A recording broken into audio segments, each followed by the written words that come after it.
Pemirsa, kehadiran social commerce khususnya TikTok Shop di tengah industri e-commerce dalam negeri menarik perhatian banyak pihak. Pasalnya agresivitas TikTok Shop dengan jumlah pengguna TikTok di Indonesia yang mencapai 106,51 juta pengguna ini dianggap menjadi biang keladi dari terpuruknya industri UMKM dalam negeri. Keberadaan TikTok Shop disebut-sebut membuat aktivitas perdagangan di pasar tekstil terbesar di ASEAN, yakni Pasar Tanah Abang, terancam kolaps. Buntutnya pemerintah resmi melarang TikTok Shop beroperasi di Indonesia.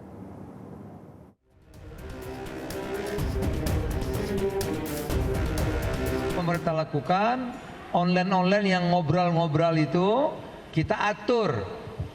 Masa di sini modalnya sama-sama 100.000, dia jualnya 20.000, di sini 100, mati dong.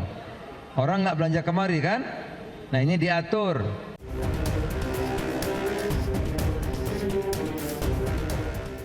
Tren munculnya social commerce di tengah pertumbuhan industri e-commerce menjadi perhatian banyak pihak, salah satunya keberadaan TikTok Shop.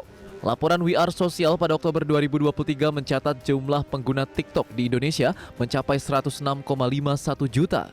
Keberadaan TikTok Shop dianggap menjadi kambing hitam melemahnya daya saing produk UMKM yang dilihat dari sepinya pasar Tanah Abang.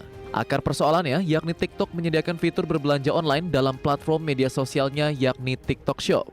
Laporan Momentum Works, sebuah badan riset yang berbasis di Singapura, memperkirakan pangsa pasar TikTok Shop di Indonesia meningkat pesat pada 2023 menjadi 13,2%.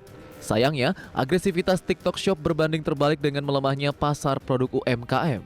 Platform digital tersebut lebih banyak mempromosikan dan menjembatani penjualan produk impor. Dikutip dari hasil penelusuran kompas.co.id, pada periode 1 September hingga 1 Oktober 2023, nilai penjualan TikTok Shop untuk kategori Fast Moving Consumer Goods atau FMCG di Indonesia mencapai 1,33 triliun rupiah. Dari total transaksi tersebut, nilai penjualan pada kategori perawatan kecantikan sebesar 722 miliar rupiah, makanan minuman 272 miliar rupiah, ibu bayi 204 miliar, kesehatan 132 miliar, dan perlengkapan rumah sebesar 1 miliar rupiah. Puncak kekhawatiran pemerintah atas munculnya tren TikTok Shop terjadi saat pusat grosir tekstil terbesar se-Asia Tenggara alias Pasar Tanah Abang mengalami kolaps. Para pedagang banyak mengeluhkan penjualan turun signifikan hingga tak sedikit gerai yang gulung tikar. TikTok Shop pun menjadi kambing hitam. TikTok Shop dianggap melakukan jual rugi atau predatory pricing hingga adanya aliran impor barang ilegal. Selain itu, ulah influencer di TikTok yang kerap mempromosikan produk impor dengan harga murah dianggap telah membuat UMKM produsen semakin terpuruk. Pemerintah akhirnya resmi melarang media sosial yang sekaligus beroperasi menjadi tempat transaksi jual beli online seperti TikTok Shop.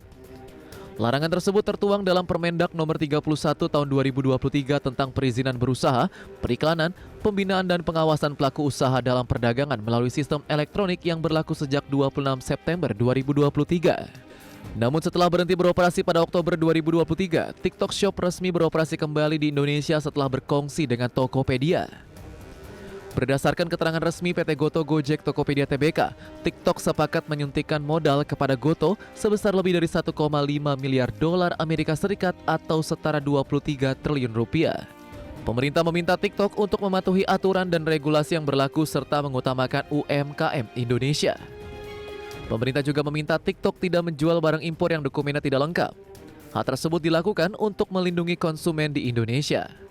Di sisi lain, pemerintah juga terus mendorong para pelaku UMKM untuk memanfaatkan pertumbuhan e-commerce di Indonesia. Pemerintah meyakini keterlibatan UMKM dalam ekosistem pasar digital akan memperluas pasar produk UMKM dan meningkatkan daya saing industri UMKM. Pemerintah menargetkan 24 juta UMKM akan go digital di tahun ini.